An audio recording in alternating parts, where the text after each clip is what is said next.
Энэ бол нэлээд их үр дүнтэй ажил байна гэж би бодож байна. Яагаад гэвэл тэр болгон хүмүүс ажил төрөлтөө завж хөлөө муутай байдаг. Тэгэхээр зэрэг ингээд зорж ирээд бас ураад ингээд уулзж байгаа үед анхаарал тавиад үнэхээр юу хийсэн бэ?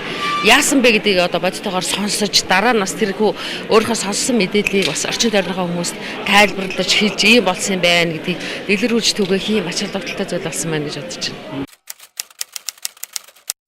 Шүүх болоод хуулийн байгууллагын үйл ажиллагаа хүнийг одоо хайрлах хэмжээнд очив байна гэж би бодож байна.